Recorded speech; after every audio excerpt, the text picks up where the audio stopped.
کبھی کبھی زندگی اس جگہ آ پہنچتی ہے کہ آگے کوئی راستہ نہیں اور واپسی کا کوئی تصور نہیں۔ پھر معجزے ہوتے ہیں دعاؤں میں، پھر کن فیکون سے تقدیر بدل جاتی ہے، تو خالی ہاتھوں میں اپنی کرچیاں سمیٹ کر رب کی بارگاہ میں حاضر ہوتا ہے اور وہ پاک پروردگار اسے سمیٹتا ہے۔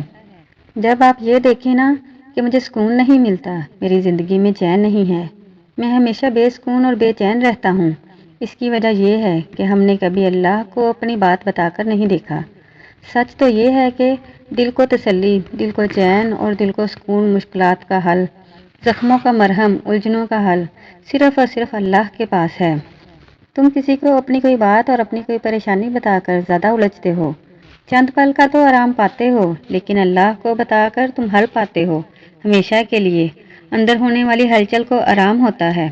تم محسوس کرتے ہو نا، کچھ چیزیں اللہ کو بتانے پر ہی دل کو سکون حاصل ہوتا ہے۔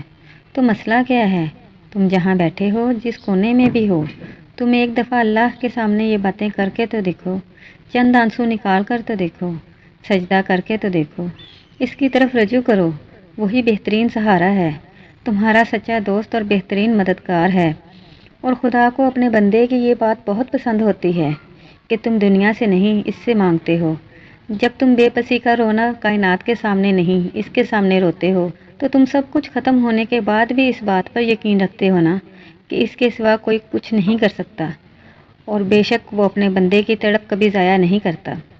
پتہ ہے یقین کے بھی کئی معجزے ہوتے ہیں، صبر، یقین، توکل اور اپنے اللہ کو پا لینے کی طلب، یہ معجزے ہیں سارے تمہارے یقین کے، کہ سب کچھ دینے کے بعد بھی دل بے سکون ہے اور عجیب سی بے چینی ہے، تہجد کی عبادت سے بھی نہیں مٹتی اور دعاؤں سے بھی کچھ حاصل نہیں ہوتا۔ تو سنو، یہ تو تمہارا وہم ہے جو اللہ سے تمہیں دور کر رہا ہے۔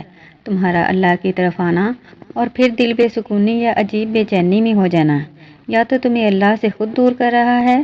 دیکھو یہ دعائیں بھی تو تمہارے لیے معجزہ ہے نا، اسی سے اسی کو کیوں نہیں مانگ لیتے؟ وہ بے چینی کے بعد صبر کیوں نہیں مانگ لیتے؟ وہ بے سکونی کے بدلے یقین کیوں نہیں مانگ لیتے؟ اللہ تو ہر چیز پر قادر ہے، وہ بندوں کی تقدیر پل بھر میں بدل دیتا ہے۔ اس لیے بس ایک کن کی بات ہے، وہ تو پتھر سے بھی راستہ بنایا کرتا ہے۔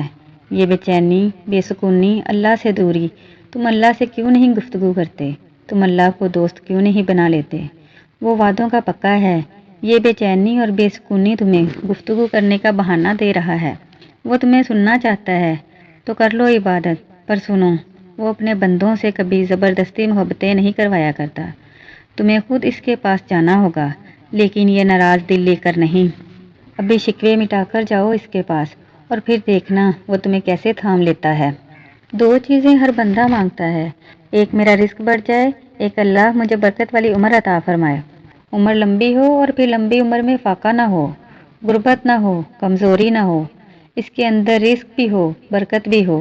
میرے پیارے نبی صلی اللہ علیہ وسلم نے نسخہ دیا، فرمایا جو چاہتا ہے میری عمر بھی لمبی ہو، رزق میں بھی برکت ہو، وہ اپنے رشتہ داروں سے اچھا سلوک کرے، اپنے رشتہ داروں سے اچھا سلوک کرو، ان کے ساتھ پیار سے پیش آؤ، تمہارا رزق بھی بڑھ جائے گا، عمر میں بھی برکت کر دی جائے گی۔